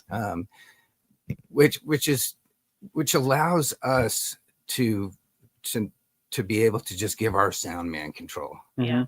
He doesn't have to worry about anything, you know. Yeah. He is literally painting the picture for the crowd. Yeah. There's no cymbal bleed, there's no amp issues, there's no mic placement stuff. Everything's direct. So basically it's a very clean setup. Yeah. And so he can paint the picture. And so the sound man at this point becomes hugely important. Yeah. That person has to know your show. They have to know your songs. They have to know what's happening in each and every one of your. We have 150 songs. Yeah. So it's a big ask. But you know, which led me to the point where, and I've realized this for years, and I've had this in California too. Your sound man has to be a band member, right? You know, and so Kurt Sackett, who is our sound man, is with us at every event. Yeah. You know, there may be one throughout the year that he can't make, but it's super important that he's there as much as he can be. Yeah. Yeah. I agree with all of that. I think that if I was in that world like you are, I would probably play a digital kit. Yeah. People ask me all the time because of my students, like, should we get a digital kit or a acoustic kit? I'm like, well, what's the environment like at home? Right. Yeah. You know, these choices weren't great when I was young and growing up. Right. But electronic drums have come so far. Oh yeah. From when they started. Yeah. Like just in how they feel, and then the choice of sounds. And by the way, I mean, even the stock sounds that you get on a Roland kit are great. They're better for sure than they used to be. Yeah. I still use a program that's a V drum upload into the head that modifies the settings on the head. Yeah. But yeah, I mean, you definitely can get away with. I've played at some churches, not like I used to, but they would have a digital kit like a Yamaha DTX Extreme or the Roland TD50 or whatever. Sure. And just over time, I would build my own kit by adjusting the sounds. And you'd show up and you'd hit like scroll to the secret number. And it just said Fred Rock. That's and I knew that was my setting. Yeah. So I would just do that. But yeah, I think just the technology and like you said, you don't get the feedback issues because you have a bunch of mics and monitors on stage and all of that. Now with midline, the digital kit thing doesn't work. No, I might find that suspect actually. but in-ear monitors, I've been using those now for 10 to 12 years, maybe a little bit longer. Right. We And it was- started using them like in 08. It's been a long time. Has it been that long? Yeah, because we were using them with Jim. Oh, and that's then true. At church and So how many years is that? whatever that is. My math 18 isn't is mathing it. This one. 10, so The just thing short of I 20 don't years. like about I like the 17 digital years. kits, but you gotta be careful because if they're the ones with the rubber, like then you've got this drummer whacking away on these drums, and all you hear is. And Yeah, some of the hard rubber pads, you hear that. yeah. And Yeah. so sound. there's like a church we've been to, and for whatever reason, they have the drummer clear up on the right front side of the stage. And that's the side that we'll sit on. And all I hear is the tapping, and I can't even hear the actual drum sound Yeah, in their system because they don't have it mixed properly. And Yeah. so Well, you need to talk to them about that because pretty much every drum kit now comes with mesh heads. Right. So Yeah. not every, but most of them. Well, if you're willing to spend a little bit of money Mhm. up front for that, you're just going to be happy. yeah. You know, Not just- like, oh, the snare has a mesh head and everything is Oh, hard no, rubber yeah. pad, right? I'm Well, the all cymbals are about still rubber pads, right? what's that? The cymbals are all still rubber, right? Yeah, but even those I mean, They've come a long way. so back in I don't want to say 2010 probably, I was convinced to buy a TD30. That was the top of the line. back Sure. then. Yeah. And I really am all about buy once, cry once. Just use my Oh, can I borrow that? I my love that. Buy band. once and cry once. The band progression. The band progression is the perfect example of that. Yeah, You know, that I should have bought that one in the first place. Yeah. But anyway, and at the time I had, I don't know, I collected drum kits. Mhm. Seriously, like I had probably 6 or 8 or something. Yeah. And I started playing that kit, and I never went back to acoustic drums. Wow. Well, because what I was doing, Yeah. Yeah. It makes didn't sense. call for it. Yeah. Right. And just the versatility and all the other things. Anyway, I started selling my kits. I have one acoustic kit left. Yeah. one. The Gretsch one. And I never Yeah. use it. But it was the kit that I grew up on. Yeah. And so it's got some sentimental value, Sure. obviously, to me. Well, you have to keep it for the times you fill in for me. Yeah, Fred, nobody can actually fill in for you. You can obviously fill in for me anytime. But yeah. Well, yeah. You have so much control over sound, Yeah. and drums being like the loudest. Yeah, no, absolutely. All of the stuff. Right. And then the other thing is, I think you know this anyway, but I had a sound guy in California who was all about the quick load in, setup, sound check, and load out. Yeah. And as you should be, Sure. I like that too. But he took it to another level where he developed this riser that my drums could Yeah. fit on yeah, and stay on. and stay secure on this thing. And it's got wheels on it. And you roll it in, plug the drums in, and you're set. Yeah. And he developed that for me. And it's literally, we got it down to where it's 30 by 30 inches Mm-hmm. wide, so it will fit through any door. Yeah. Wow. And I don't know, I want to say like 5 feet long, Mm-hmm. right? But this kit, it stays on there. It lives on there. We roll it out. We roll it into the trailer. We roll it out. We roll it onto the stage. Yeah. We plug it in, and it's ready to go. Yeah. And so you couldn't really do that with an acoustic kit. It's got a bit of a smaller footprint, Mhm. so you're able to do that. Yeah. And so even if nothing else, for that matter, Yeah. it's yeah. so awesome. Yeah. I've seen it with acoustic kits before, but the guys that have that, they're loading into a big, huge club or an arena. Oh, no, right? for sure. They Yeah. have a big garage door that opens and Yeah. and I'm like, man, that would be so cool. Well, the only way you can Because Again, I'm getting lazy. no, I know, Yeah. I know, and it's not lazy. It's just it's convenience. Yeah. And we try to get smarter, I guess, as we get a little older. Yeah. There is some caveats with that. Because it's 30 inches, the drum kit lives on this riser, but the throne sits on the floor. Mm-hmm. So you have to actually raise your throne to a point where your feet work on the riser, right? Because it's like plus, I don't know, 6 inches or whatever it is. So if you saw it, you'd be like, wow, that is interesting. How does that work? Well, I've seen it. Yeah, you actually played on it. It's great. Yeah. It's great. Yeah. So Rick says, John, tell him about the time AI lighting. Oh, geez. All right. Yeah, Rick is here, and Rick is a great friend of mine. And in fact, he helped me to put together this band and introducing me to different players that I would have never known. Yeah. And he's one of my best friends. Anyway, I had been threatening to take him to a wedding so he could see what it's like for years. And he finally went up with us this weekend. Oh.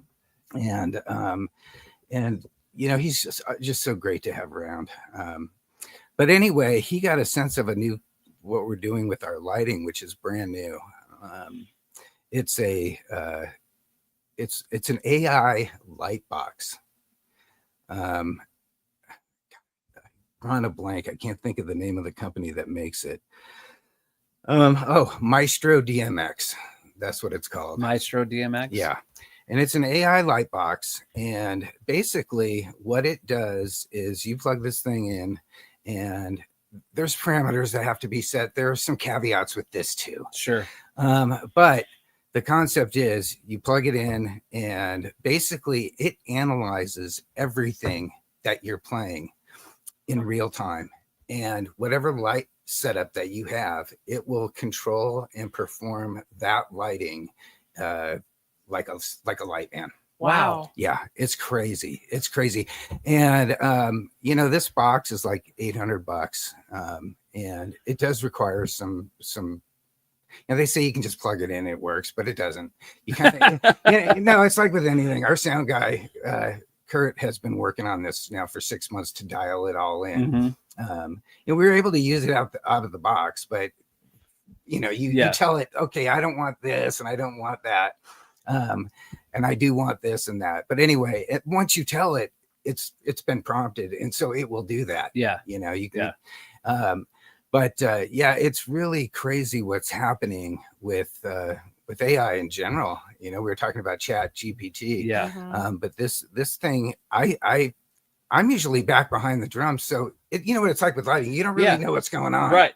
Yeah. The other part of it is, so we don't have a huge light setup. We have two kind of par fours that are in the back, and then we have 4 moving heads that are up there. We have stage wash on each side, and then we have some other kind of ancillary lighting. You connect all this stuff to this box and you just watch it, and it's just like you've got a light man. Yeah. I hate to say that for people that are in lighting, lighting guys. Yeah. But it's not perfect. Sure. But it is not sound activated either, but in any way. Like the old ones where it would just detect the pulse of the kick drum and like the flash or whatever. In this, it's listening to everything. And from what I understand, so if you're a band, so with a DJ, it works really, really well because it is analyzing everything fresh right out of the song. Yeah. So it knows where the buildups are and where those drops are, whatever. It's crazy cool. With a band, and I've seen some different versions of videos with your standard band, it's you've got amps and you've got live drums and you've got mics and so it works okay. With us, everything's direct, so it's almost like a DJ, and so it really reads what we're doing really, really well, because it's all got a clean signal to work off. Very clean and direct. And so we're having a lot of fun with that. Rick was amazed. So there you go, Rick. Maestro DMX. Jared says, sorry I missed most of this. Almost met John when he first got started here. I really admire what Jukebox is doing and the level of professionalism it maintains. Cheers, John. Thanks, Gerard. Appreciate that, man. Let's see what else. Other questions that I have.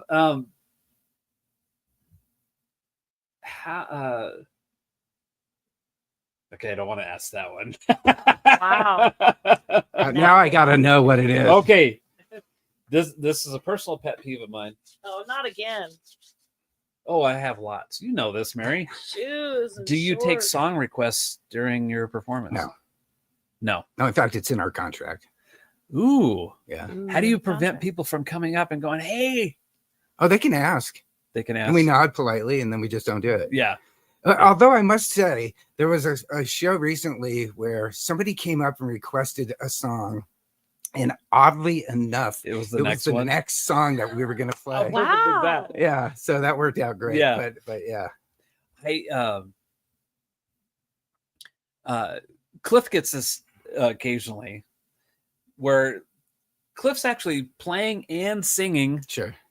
and somebody's like, Yeah. hey, I know you're doing this. And it's like, man, gosh, We people all have that Yeah. problem. Yeah. We all have that problem. Somebody- even me. at an outdoor show Yeah. came up and grabbed me by my shirt Uh-huh. because I was up on a riser. Yeah. And I felt my shirt tugging, and I got my in-ears in, right? And I turn around, and this fly's bugging me. That's There's right. a fly in here suddenly. I know. I don't know what I got. I got my in-ears in, and they're trying to talk to me, and they're like, and I'm Can't hear you. Yeah. like, what's happening? Is Yeah. there a problem or what the deal is? And I take they're like, can you play this Dwight Yoakam song or whatever? And I'm like, Oh my God. go away. Yeah. Go away. Yeah. I think Adam and Mary's band will say, we're an all 80s pop synth tribute band, and that's what we're going to play tonight. And we don't take requests. Or, Like, he no, doesn't- He'll say you can give us requests, but we're not going to play them. Yeah. He just makes an announcement like Yeah. pretty early on in the thing. And it's funny how he does it, but I'm like, I totally get that. I respect.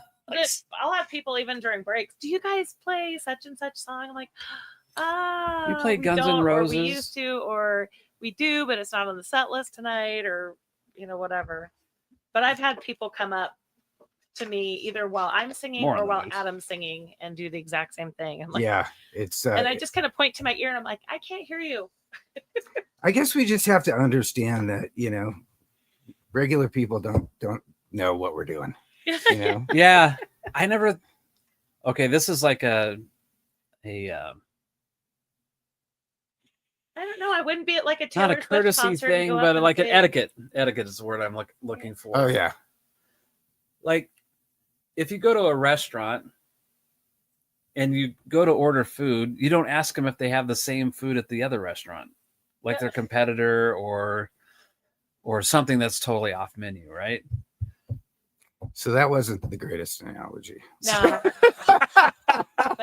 It's like a shoe store. Thank you. Yeah. I want a shoe request. I want Nike here at this Adidas store. James Harrison wants to be close to me so I can slap him.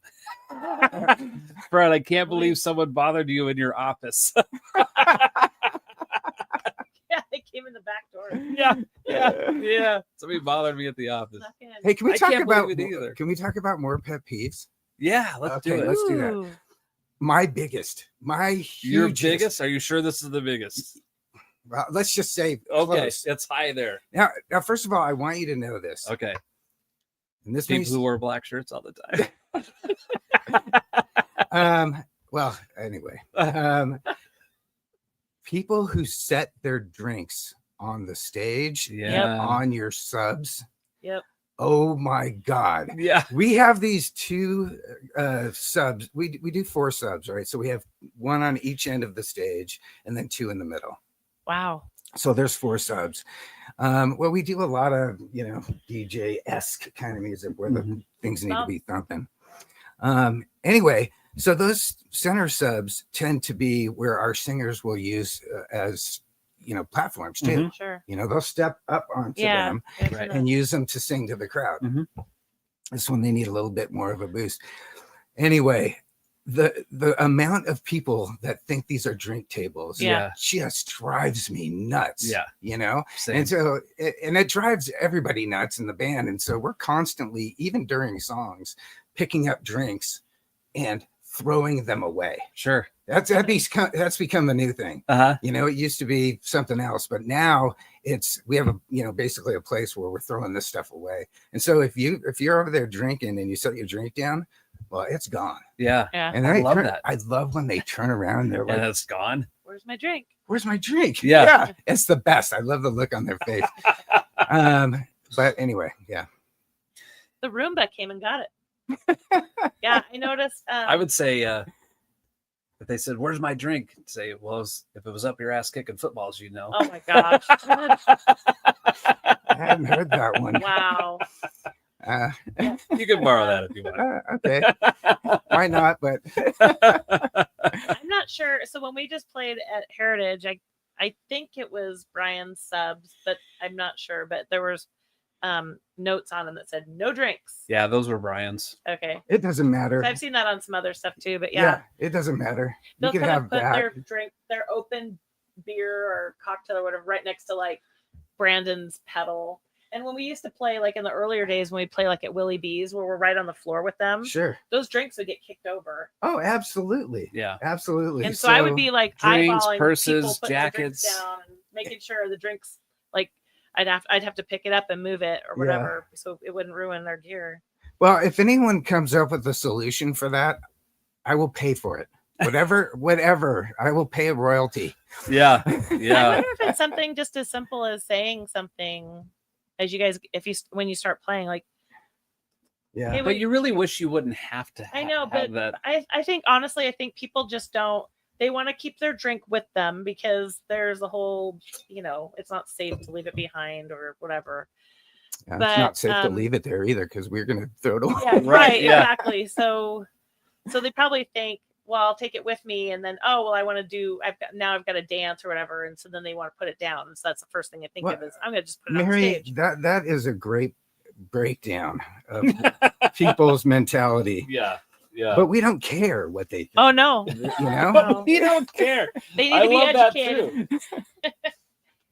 We're just going to go ahead and let you know that this stage and these speakers are not for drinks. Yeah, you'd have to say that 165 times. I don't think once is gonna cut it. No, they're just gonna keep Yeah, doing it. Yeah. Okay, you said that's your biggest. Ooh. I think so. You got any others? Drunk people getting on stage. Oh yeah. Yeah. That is not a good thing. There's times in the night where we actually invite people up on stage, Mm-hmm. but uninvited guests, I should put it that way. Yeah. I've played kind of with this funk soul band for a little while, and we were playing I don't know if I say this right, the après ski thing up in Sun Valley. Whatever. whatever. Yes, and we're So- not French, are we? No. Okay, fine. But we were playing out. Alf was on this gig, and we were playing outside. And actually, I think James Lancaster was also playing guitar, but it was outside on a stage Right. that was all put together. But I don't think it was like a huge, heavy duty kind of a system. Well, we were playing, and the singer just kept inviting people up on stage, and dude, this whole stage is racking. Oh, Like wow. just going like Yeah. this, and James's amp is on the stage like flexing like this, Oh, man. and it was. But the security people had to come and get the extra 40 people that were. Well, on at least they God. did their job. Yeah, I mean, that's great. yeah. But that had up at Whiskey Jack's too, in Sun Valley. That happened Yeah. to us at Whiskey Jack's Yeah. too. They're a different breed up there. Yeah. I don't know. It's alcohol. Oh, it's alcohol induced. Yeah. No, I get it. Making the decision, but you just get this crazy amount of people up Yeah. on this stage, and Yeah. Well, you're kind of like, this is kind of cool, but what Yeah. happens when the liability insurance? But right? the liability is the thing. And by the way, I use that as an excuse sometimes. We have persistent drunk people, and when that happens, I'll actually go to the planner and say, "Hey, that person needs to be watched and either escorted out or something. And I'm sure it's, you know, it's the same at a club or whatever, but and then I have my backup, which is throwing drumsticks at people. Oh, Ooh. Yes, I do that, by the way. wow. Yeah. I haven't thrown a drumstick at somebody in a long time. Yeah. That's Well, like I when haven't rocker- had to for quite some time. And I don't huck them, but just enough where it gets their attention. Get their attention. Yeah. Yeah. I'm not. You're not I'm Chinese starring it. No, you're, no, you're no. frisbeeing Chinese it more, starring it. right? You know, my objective is to hit them in the back so they turn around and I can go, hey, Yeah. fuck off. Oh, sorry. Oh my god. Well, if we got to throw a drumstick level, that's probably the language that's coming along with it. Oh, jeez. Well, cheers to that. Oh my god. I think we're done. Chip says throwing sticks at guitarists is what I do best. Yes. Way to go. That's funny. That is hilarious. Okay, that's 2. Let's get a third pet peeve. Oh, Third pet jeez. Let's dig deep. No, Well, no, that was 3. maybe it was. What was Let's it? pretend it was. So okay, so it Because was it's drinks. 8:57. It was drinks. It was people getting on stage and then throwing drumsticks. Oh, pet peeve Throwing is not drumsticks throwing is not drumsticks. Oh pet no! peeve. Well, Yeah. the pet peeve is the guy was being a Drunk person on Oh. stage. little okay. tickle nickel. Yeah. Exactly. Right. Yeah. Okay. As we wrap this up, Finally. Jesus, man. I'm like, nobody's still here, are you? oh yeah, look, we Yeah, got there's a lot of 15 people hanging Oh out. my God. I guess I owe you all a drink. Meet me at Humpin' Hannah's tonight. Oh. Oh my gosh. Do you drink? No, Or- no. Yeah, I don't think that you I've did. been sober for 17 years. Oh, nice. Yeah. I drink, but not. It's not much. Can I tell you that whenever this comes up, it's the same thing. Same conversation. Is it? Yeah. Oh, do you drink? No, I haven't for 17 years. Oh, I don't drink that much either. It's always the same. I'm like, I don't care if you're freaking alcoholic, you know. That's your, I'm not. I know you're not, but I'm just saying that it's your business. But No, I think it's great. I met a beer has started to really disagree with me. oh, so beer has broken your heart. Oh. Yeah. Poor I like the taste of beer, but I actually never really drank at all until I was like 30. Oh, That was about the time we had kids. see, you missed all the good stuff. Well, I was always the dad of the band and Yeah. always the responsible one, I guess you could say. But Is that what it was? yeah, somebody had to get us home I don't know. safely. When we were dating, you were like, no drinking. I'm like, Oh, what? wow, Yeah, he really? was like really adamant. Oh, check out Chip. Very against it. Chip says I don't drink. I don't drink because I'm allergic. I break out in handcuffs. Oh, I think Chip and I belong to the same club. Yeah, I think Chip's got a good story with sobriety. If he wants to say he can, but I think he's been sober for quite a long time now. I think that's all great stuff. I've never been heavy into it, and I could just kind of take it or leave it at this point. It's never been like nothing I did revolved around that. Sure. Yeah. If that makes sense. I know, absolutely. So, but anyway, are you ready for breakfast? I am actually. Thank you very much. Do you want people to follow Jukebox on social media at all, or I is would that love that. Is that a No, thing? No, yeah, absolutely. We're heavily into Instagram. Okay. It's just Jukebox Boise Okay. on Instagram. We have a Facebook page. It's Jukebox Productions. I know, right? It's different. Yeah. And then we have a website, jukeboxproductions.us. So whatever. Producer, can we put that in the comments? I'm working on it. I'm working on it. I'm working on it. Chip says he's been sober for 33 years and all day today. Thank God. Yeah. Spoken like a true program guy. There you go. I'm with you, Chip. Thank you. Yeah, man. John, thanks for being here for Oh. one. I knew this was going to be great. Well, thanks, man. I don't know about great, but it was fun for me. It's great. It's great. Thank you. Now, see, here's the thing about the early morning deal. Mm-hmm. And I've mentioned this before over the last couple of years of doing this. It's like, no matter what time of day I do this, people complain about it. Oh, If you did it at this time, I would watch. If you did it at this time, I would watch. Or blah blah blah Right, blah right. blah. And so it just got to where like I had enough people were saying like if I could watch this before I went to work. So I decided on 7 a.m. And even though that seems really early for guests to show up here or whatever, it's been the best response. well, you'd have to be dedicated, Yeah. and to be here, and if you get to go to work at 9, that's fantastic. Well, there's always the replay. There's always when I do this by myself, it's usually an hour. Oh, Or okay. maybe just a little over or under. But when we first started doing guests, like Mary was my official first guest Mhm. for episode 100, right? Yep. Yeah. And I think we went a little over 2 hours. Wow, Yeah, I guess. I that's don't still remember. after all this time, you have that much to talk about. Well, it's not we have that much to talk about, but you know, she's got her own fan club now. So Yeah, she My own does. fan club. yeah, Which I'm part of, by the way. Aw, Absolutely. Thank I am too. The producers, she's done a lot for me. And now she has this presence too with performing and Well, it's you really guys are cool. you guys are kind of the Pat Benatar and Neil Giraldo of Boise, right? I Yeah. mean, right? Yeah. kind of. A little bit, yeah, it's fun. So but my point being like thanks for being here so early. I'm I love happy it, to, man. Thank you.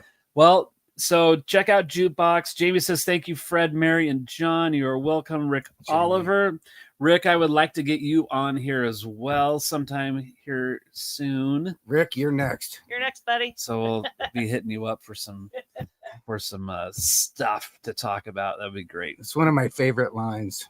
I may not have been first, but I will be next. And on that note, You got great stuff. I'm like the cry once, buy once. Yeah. I like that too. yeah.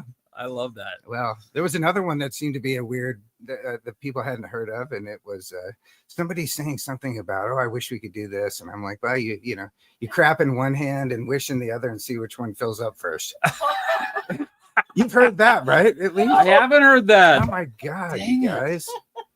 All right, well, let's go have breakfast, and you can fill us in on more of these. More crap. Yes, All right. yes. Thank you, everybody, for Congratulations. joining in. And if you don't mind doing the like and subscribe thing for me on YouTube, that would be awesome. And check out Jukebox. Of course, you might have to get married. Rick says we start at 10 a.m., right? Nope, 7 a.m., buddy. But Mary will make breakfast afterwards. That's true. And that's the biggest Yeah. putting bait on the hook. Is that what deal. it is? Yeah. Yeah. All right. All right, let's go eat, and you guys have an awesome day. I will give you a call, Rick. I got your number. All right, we'll see you guys. Bye.